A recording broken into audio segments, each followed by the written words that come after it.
हमसे बड़ा है।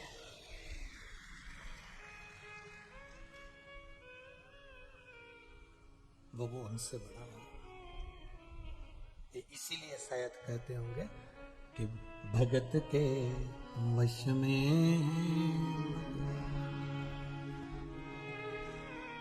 इसीलिए कहते होंगे भगत के वश में। भगवान विष्णु ने कहा मुझसे बड़ा मेरा भक्त है, शंकर कहते हैं मुझसे बड़ा मेरा भक्त है, ब्रह्मा कहते हैं मुझसे बड़ा मेरा भक्त है। तो लक्ष्मी जी ने कहा कहने से पहले फिर विचार कर लो नारायण, कहने से पहले फिर सोच लो। आप कह रहे हो कि आपसे बड़ा आपका भक्त है, फिर सोच लो। अब भगवान विष्णु के मन में आया कि जब ये बार बार बोल रही है कि सोच लो सोच लो सोच लो, मतलब जरूर कुछ गड़बड़ी है, जरूर कोई गड़बड़ी है, होता है। एक नई नई बहू आई, सास ने उसको कहा बेटा एक एक दाना सही से बीनना हो चावल का। हाँ मम्मी। अब बहू कचौड़ी तल रही थी, सास फिर चिल्ला के बोली एक एक कचौड़ी सही से तलना हो। हाँ मम्मी। अब वो बेचारी प्रेस कर रही थी, सास फिर आ गई एक एक कपड़े में सही से प्रेस करना हो।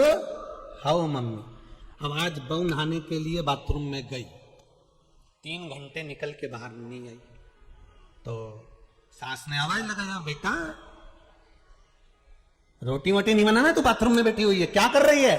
मम्मी एक एक बाल को शैम्पू कर रही हूं। अब उसकी सास ने दूसरी बार नहीं बंद कर दिया कि एक एक कचौड़ी को सही से तलना, क्योंकि उसको मालूम है अगर बाथरूम में जाके बैठ गई तो 3-4 घंटा नहीं निकलेगी। अब वो भी कह देगी मैं तो एक एक नाखून को घिस रही थी साबुन से, फिर एक एक उंगली को घिसा, फिर हथेली को घिसा, फिर हाथ को घिसा, वो भी लग जाए। अब लक्ष्मी जी ने कहा कि आप ध्यान कर लो प्रभु, आपसे बड़ा कौन? भगवान विष्णु ने कहा भक्त। पार्वती जी ने भी पूछा आपसे बड़ा कौन? तो के भक्त। ब्रह्माणी भी कह रही है आपसे बड़ा कौन? तो ब्रह्मा जी के भक्त। तो इतने में पार्वती और ब्रह्माणी कुछ नहीं बोली, पर लक्ष्मी जी को तो कांटे से खून नहीं हुई। लक्ष्मी जी को थोड़ा सा गुस्सा थोड़ा जल्दी आ जाता था, एकदम अचानक। ये होता है जो अपने मायके से थोड़ा माल ज्यादा लाती है ना, वो अकड़ में रहती है, ऐसा रहता है। तो लक्ष्मी जी जब ब्याही थी ना भगवान विष्णु के साथ में, तो लक्ष्मी जी जब भगवान विष्णु के साथ ब्याही थी तो समुद्र देवता ने कितना दिया था? रत्नाकर ने कितना दिया? रतन माणिक मोती सोना चांदी हीरा पन्ना अंबर पितांबर सब लक्ष्मी जी के कन्यादान में दिया। तो लक्ष्मी जी को अहंकार रहता थोड़ा सा, तो लक्ष्मी जी ने कह दिया फिर विचार कर लो। भगवान विष्णु ने कहा कर लिया विचार, अच्छे से सोच लिया, सोच लिया। तुमसे बड़ा कौन? भगवान बोले भक्त। लक्ष्मी जी बोली ठीक है, अगर तुमसे बड़ा तुम्हारा भक्त है तो भक्त मेरा जेठ लगा। ठीक है, भक्त कौन लगा? लक्ष्मी जी का जेठ। अब लक्ष्मी जी उसकी क्या लगी? बहू। तो बहू जेठ से खुले सिर रहती है कि पर्दे में रहती है? जम के तो बोलो जरा, पर्दे में रहती है। इसीलिए जो भक्त होते हैं ना, इससे लक्ष्मी पर्दा करते रहती है इनके जीवन में। कई लोग कहते हैं हम मंदिर जाते हैं, हम भगवान का व्रत करते हैं, हम उपास करते हैं, हम ये करते हैं, पर भगवान हम ही को दुख क्यों देता है? लक्ष्मी जी पर्दे में, जेठ है भक्त, जेठ। थोड़ा भगवान विष्णु ने पूछा तुम कहना क्या चाहती हो? लक्ष्मी जी कहने लगी अगर भक्त आपसे बड़ा है तो वो मेरा जेठ हो गया और मैं उसकी बहू हो गई। इसलिए आपके भक्त लक्ष्मी जी से थोड़ी दूरी बनाकर रखेंगे, क्योंकि बहू में और जेठ में दूरी होती है।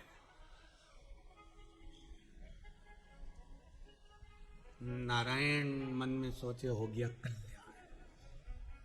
अच्छा, पत्नियां प्रश्न बहुत करती हैं और इनके प्रश्न का उत्तर बहुत सोच समझ कर देना। जितने भेरू बैठे हैं इनसे निवेदन है जो जब जब प्रश्न करे तब तब 50 बार सोचना कि उत्तर दूं कि नहीं दूं। देव सको तो देव, नहीं तो अटैची उठाओ ऑफिस जाओ। फालतू की बात करो ही मत, अपने पानी की बोतल उठाओ ने दुकान जाओ। अपने बोलना ही नहीं, ये कितना ही बोले पर अपने नहीं बोले। ये तुम बोले और ये गर्जी, तुम बोले और ये गर्जी तो तुम बोले ही मत। अब भगवान विष्णु को लगा कि लक्ष्मी जी बोल रही हैं कि मैं भक्तों से दूरी बनाकर रखूंगी, क्योंकि वो मेरे जेठ हैं, तो मैं दूरी रखूंगी। शंकर भगवान ने बुलाया लक्ष्मी जी को, इधर आओ लक्ष्मी, आपको मालूम है आपका विवाह भगवान विष्णु के साथ किसने करा? आपको मालूम है? लक्ष्मी जी ने कहा प्रभु मुझे मालूम है। किसने करा है? लक्ष्मी जी बोली आपने कराया। आपको मालूम है?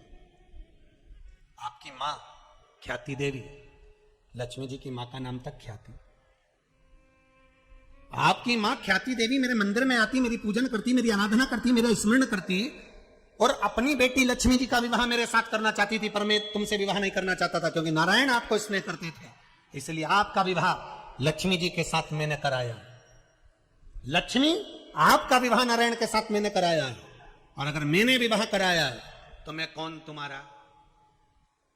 जो विवाह कराने वाला होता है घर का बुजुर्ग होता है, बड़ा होता है, तो मैं कौन? ससुरा। अब मैं तुम्हारा घर का बड़ा बुजुर्ग। तो सुनो लक्ष्मी, घर की तिजोरी की चाबी तुम्हारे हाथ में देता हूं।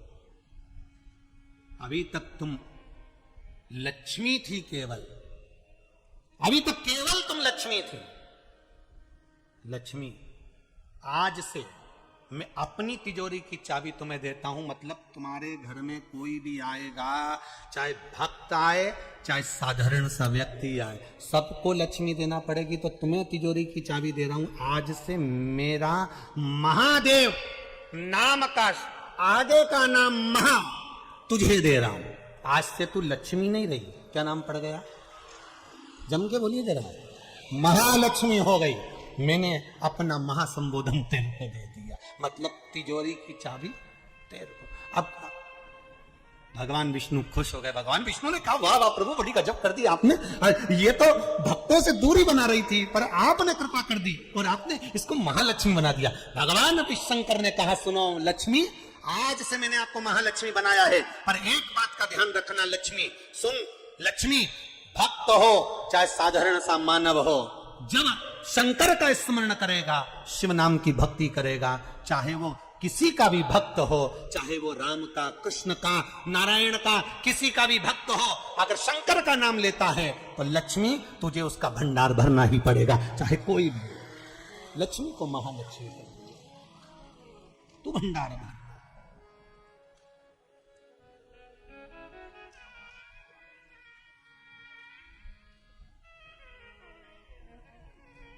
भक्त बड़ा जरूर है और है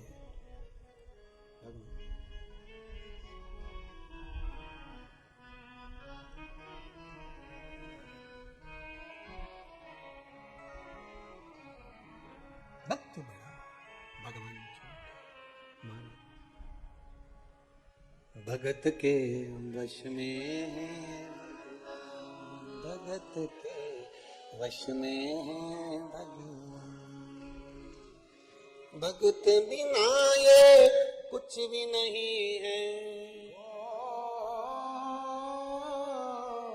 भगत बिना ये कुछ भी नहीं है। भगत है इनके प्राण, भगत के वश में है भगवान। भगत के वश में है भगवान। भगत डमरू वाले के काशी नित डोला करती, गंगा जल में स्नान वो करती, काशी शंभु बोला करती। भगत बिना वो कुछ भी नहीं है, भगत बिना वो कुछ भी नहीं है। भगत है उनकी जान, भगत के वश में है भगवान। भगत के वश में है भगवान। आप अगर शिव की उपासना में लगे हो, शंकर की भक्ति में लगे हो, भगवान के भजन में डूबे हुए हो, आएगा दुख। संसार में मनुष्य को मिलना है, पर शिव की भक्ति आपको परमात्मा तक ले जाएगी। और यह मत सोचना कि धन नहीं मिलेगा, संपदा नहीं मिलेगी।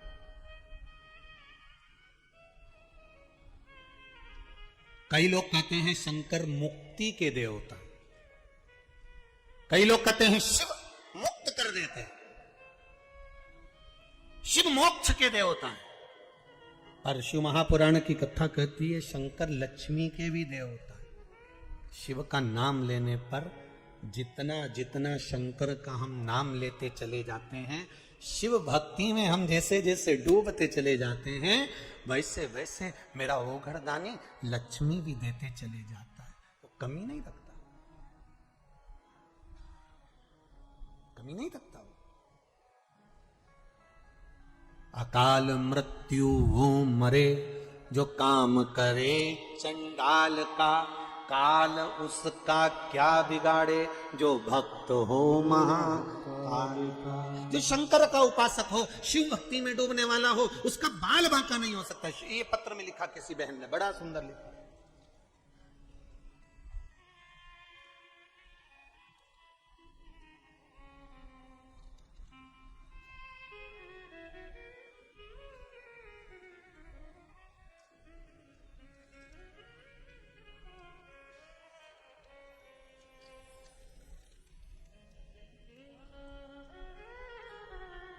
मैं विद्या महोनिया महासमुंद छत्तीसगढ़ से आई हूँ। कहाँ बैठी हैं?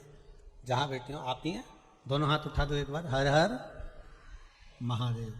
आपने पत्र में लिखा है गुरुजी, मेरी छोटी बहन का लड़का अचानक खाना पीना बंद कर दिया। डॉक्टरों ने भी कह दिया कि इसका खाना पीना इसके शरीर के लिए सब छूट जाएगा और धीरे धीरे ये काल ग्रसित होता चले जाएगा। डॉक्टर को दिखाया, बीमारी का पता नहीं पल पाया, पर शरीर धीरे धीरे धीरे धीरे बिना भोजन के, बिना कुछ खाने के छिन्न होने लगा। और गुरुदेव पशुपति व्रत मेरी बहन ने शिव महापुराण की कथा में सुना था और करना प्रारंभ करा। उस व्रत का फल क्या होता है गुरुदेव? कोई मुझसे पूछे, आपने पत्र में लिखा है दीदी, बहुत बहुत धन्यवाद। आपने लिखा है उस व्रत का फल क्या होता है। पहला सोमवार का व्रत करा और मेरे उस बहन के बच्चे ने मुख में पहला निवाला लेना प्रारंभ कर लिया था। दूसरा व्रत करा, मेरी बहन के बच्चे ने एक रोटी खाई, और तीसरा व्रत करा, वो अच्छे से भोजन करना चालू कर दिया। डॉक्टर भी आश्चर्य में पड़ गए कि इसका तो क्या होना था और कैसे रह गया। ये डॉक्टर भी आश्चर्य में। बैठो बहन, बहुत बहुत हर हर महादेव। शिव उपासना का फल किसको कहते हैं? शंकर की उपासना किसको कहते हैं? एक बहन ने और सुंदर पत्र लिखा है।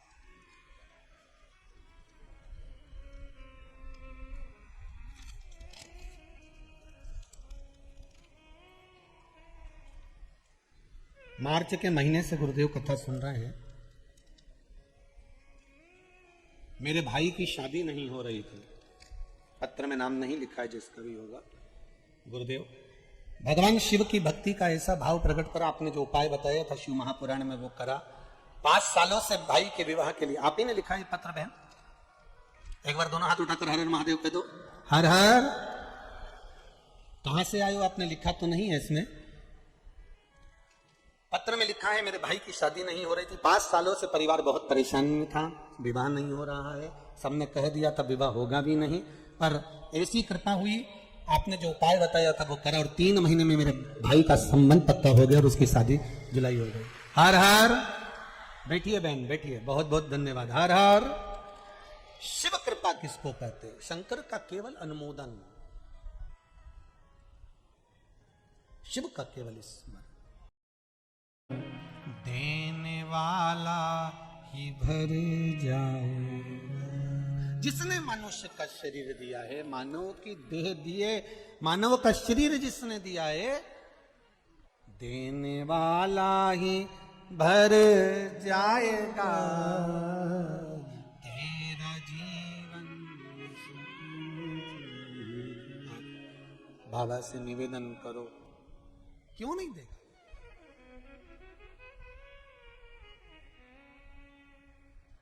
भक्त बड़ा कि भगवान? भक्त बड़ा। अब भक्त बड़ा तो जो भक्त भगवान की भक्ति में डूबा रहता है, शंकर भगवान राम जी की भक्ति में डूबते हैं, शंकर जी राम जी की भक्ति में डूबते हैं, और राम जी जम के बोलो शंकर जी की, राम जी शिव की भक्ति में और शिव राम की। अब शंकर जी की भक्ति कौन कर रहे हैं? राम जी। तो शंकर जी से पूछा जाए कि कौन बड़ा, तो के भक्त बड़ा। तो शंकर जी के भक्त हैं राम जी, तो शंकर जी की निगाह में राम जी जम के बोलो बड़े हो गए। अब राम जी भक्ति कर रहे हैं शंकर जी की, तो राम जी की निगाह में भक्त बड़ा, तो भक्त शंकर हैं, तो राम जी की निगाह में बड़ा कौन है? शिव जी। मेरा वो गढ़दानी बड़ा, मेरा शिव बड़ा। कृष्ण की निगाह में शिव बड़े हैं, शिव की निगाह में कृष्ण बड़े।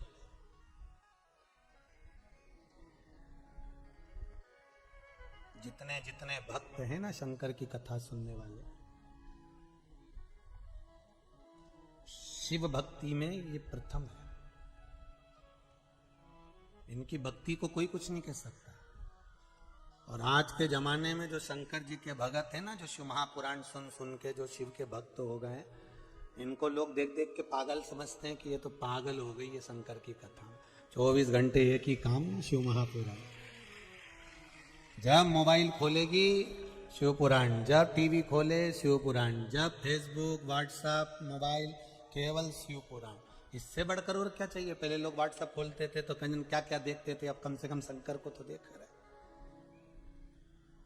और जितने लोग इंस्टाग्राम चलाते हैं ना, वो उसमें गाने डालते हैं, तो पहले आड़े टेढ़े गाने डालते थे, अब तो शंकर ही शंकर के इतने भजन डले दादा, शिव जी के भजन। जहां देखो तुम शिव की भक्ति में लोग शंकर जी, शिव उपासना। अब इससे बढ़कर और क्या परिवर्तन चाहिए बोलो? अच्छा है, ये कोरोना महामारी में सब कुछ बदला, तो भक्त भी बदले। जो कभी मंदिर नहीं जाते थे वो भी मंदिर जा रहे हैं, जो कभी भगवान का भजन नहीं करते थे वो भी भजन कर रहे हैं। इससे बढ़कर और क्या सुख चाहिए?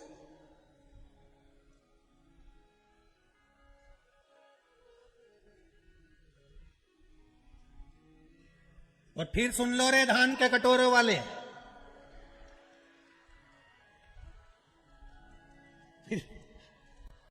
फिर सुन लो। इस्पात नगरी में रह रहा है, लोहे की नगरी में लोहा यहां पर बहुत बनता है। एक पहले कथा कही थी, लोहा सोचे कि मेरे बराबर कोई दम नहीं किसी में भी, तो लोहे से ज्यादा कठोर होती है अग्नि, जो लोहे को गला देती है। और अग्नि सोचे कि मैं कठोर, तो अग्नि से ज्यादा कठोर होता है पानी, जो एक लोटा डालते ही अग्नि को बुझा दे। और पानी सोचे कि मेरे बराबर कोई नहीं, तो उससे बड़ा कठोर होता है मनुष्य, लोटा में भर के डकार जाता है, इतना कठोर। तो मनुष्य सोचे कि मेरे बराबर कोई नहीं, तो मनुष्य भी ध्यान रखना तुमसे ज्यादा कठोर होती है बीमारी, जो अच्छे अच्छे पहलवान को भी निकल जाती है। और बीमारी सोचे कि मेरा कुछ नहीं बिगड़ सकता, तो बीमारी से भी ज्यादा कठोर होता है मेरा कालों का काल महाकाल, जो बीमारी को ही निकल जाता है, बीमारी को जो निकल गए। तो जितने इस्पात नगरी में रह रहे हो, धान के कटोरे के अंदर जितने बैठे हो, इसीलिए हमने सोचा था हर जगह पे जो डूम बनता था वो ऐसा बनता था, इनने कटोरा जैसा क्यों बनाया? समझ में आ गया कि धान के कटोरे में कथा, वो समझ में आ गया हमको कि ये गोल क्यों बनाया। इतना में तो हम समझ गए हो।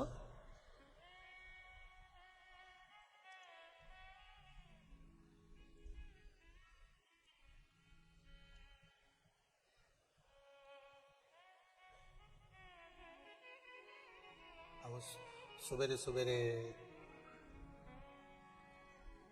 5-6 बजे हम यहाँ पहुंचे भिलाई। तो ये कामाख्या सेवा समिति की माताएं और भाई लोग वहाँ आए लेने के लिए। तो वो सब पाँव धो रही थी वहीं बस स्टैंड के पास में, वहीं चौराहे पे और वो पुल के पास में सब पाँव धोए। तो वो एक दूसरे से के तू धो ले, फिर वो धोए, फिर वो धोए, फिर वो धोए। अब हमने कहा एक ही धो लो, बाकी का सब हाथ लगा लो। तो सबने हाथ लगाया तो वो उसके पास में उसका भेरू बैठा था। अब सबने हाथ वो भेरू को लगा लिया। अब वो भेरू का हाथ लगाया तो जो पास में बैठी थी उन्हें जो आंख से देखा तो सब पलट गए। हमने कहा जय हो मेरी कामाख्या मैया, गजब जोरदार। तो भक्त भक्त होता, उसको भजन में कुछ शुद्धता ना आना। और शिव महापुराण की यही सबसे बड़ी आनंदता कि आपको आग लगे बस्ती में और अपन रहो, अपने मस्त रहिए। जो ज्यादा गाली दे, ताना दे, अपशब्द बोले, जो तुमको ताने पर ताना दे, तुम और जोरदार खजूर वाली चोटी बना और ऐसा बक्कल लगाओ ऐसा वाला, और फिर निकलो या बोलते रहो। अपन तो अपनी भक्ति करो, शंकर के भजन में डूबे रहो, राम नाम कृष्ण नाम में डूबो। आपने क्या करना?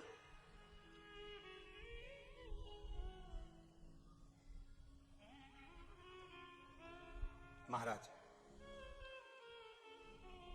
राम की दृष्टि में शंकर बड़े हैं, शंकर की दृष्टि में राम बड़े हैं, कृष्ण की दृष्टि में शिव बड़े हैं, शिव की दृष्टि में कृष्ण बड़े हैं। क्योंकि भगवान कह रहे हैं मुझसे बड़ा मेरा भक्त होता है, भक्त मुझसे बड़ा है। तो जो भगवान की भक्ति करता है भगवान उसको बड़ा समझ लेता है।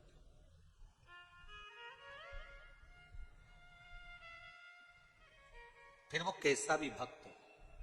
देवराज नाम का ब्राह्मण चोरी का धन लेकर शंकर जी के मंदिर में गया था। ब्राह्मण देवता कथा सुना रहे थे और एक क्षण की कथा उसके कानों में पड़ गई और वहां से वो चल दिया। अब जो ब्राह्मण देवता कथा सुना रहे थे उनको क्या मालूम था कि चोर है, वो तो भक्त समझ रहे थे।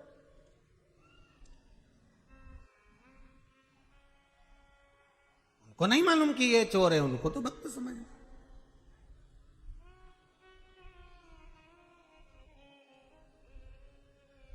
जैसे बेलपत्र के वृक्ष के नीचे चढ़ाया गया पानी हमारे पितरों को प्राप्त हो जाता है, शिव जी को चढ़ाया गया पानी 33 कोटि देवताओं को प्राप्त हो जाता है। उसी तरह भगवान देव अधिदेव महादेव को समर्पित करा गया एक बेलपत्र 3 लोक के हमारे संपूर्ण देवी देव जो भी विराजमान है उन सबको प्राप्त हो जाता है। जल की बड़ी महत्वता है कि जल शिव जी को जब चढ़ाया जाता है, जल जब हम बेलपत्री के पेड़ के नीचे चढ़ाते हैं, पीपल के वृक्ष के नीचे जल चढ़ाते हैं, आंवले के वृक्ष के नीचे जल चढ़ाते हैं, तो उसकी कितनी कितनी महत्वता होती है, उसकी कितनी मूलता है। दुनिया के लोग भले ना समझे पर उसमें पहले का नियम है हमारा। पहले जो भोजन होता था, भोजन बनता था, उसमें आंवले की खटास डाली जाती थी। आज के जमाने में तो लोग टाटरी डाल दें, नींबू डाल दें, ये सब बात की बात है। आंवला इसलिए डालते थे क्योंकि हड्डियां मजबूत रहती थी। अब आज के समय में तो कहाँ लोग बाग बस वो च्यवनप्राश मिल जाए आंवले का तो खा ले। पर नियम अगर माताएं बनाए कि आंवला नवमी पर आंवले के वृक्ष से आंवले लेकर आवे, आंवला नवमी के समय पर बहुत आंवले आते हैं तो उसके बाद में उसके पहले कभी भी ले आओ और आंवले इकट्ठे कर कर वही जब दाल सब्जी भाजी बनाओ उसमें पटक दो थोड़ा सा एक आध आंवला, तो उसका जो रस तत्व है शरीर की हड्डियों के लिए अच्छा। तो हमारे यहाँ बेलपत्री का वृक्ष, पीपल का वृक्ष, आंवले का वृक्ष, इन तीनों जगह पर जो जल चढ़ाया जाता है उसकी महत्वता भी हमारे यहां दर्शाई गई, उसकी महत्वता भी दर्शाई। एक अच्छी बात सुनो, बहुत बाबा की कथा में प्राप्त हो और जीवन का कल्याण हो। कभी किसी मकान का उद्घाटन कर रहे हो, किसी दुकान का उद्घाटन कर रहे हो, महाराज मकान का दुकान का आप उद्घाटन कर रहे हैं, उसको प्रारंभ कर रहे हैं, तो प्रयास करा करो कि पीपल के वृक्ष के नीचे की थोड़ी सी मट्टी, आंवले के वृक्ष की थोड़ी सी मट्टी, थोड़ी सी बेलपत्री के वृक्ष के नीचे की मट्टी, थोड़ा आंकड़ा, जो आंख होता है जो शिव जी को फूल चढ़ता है सफेद आंख का, उसके नीचे की मट्टी, इन माटी को लाकर जहां नए मकान का मुहूर्त हो रहा हो या नए मकान में अपन जा रहे हो या उस मकान में कहीं पूजन आदि करा रहे हो, तो गाय के गोबर के साथ में, गौ माता का जो गोबर है, गौमूत्र है, उसके साथ में इन माटी को लेकर थोड़ा सा भाग लीप लेना चाहिए। क्यों? क्योंकि बेलपत्री के वृक्ष के नीचे लक्ष्मी जी का वास है, पीपल के वृक्ष के नीचे नारायण और लक्ष्मी का वास है, शनि का वास है, भगवान शिव का वास है। इसलिए शिव जी का एक नाम है पिपलेश्वर महादेव।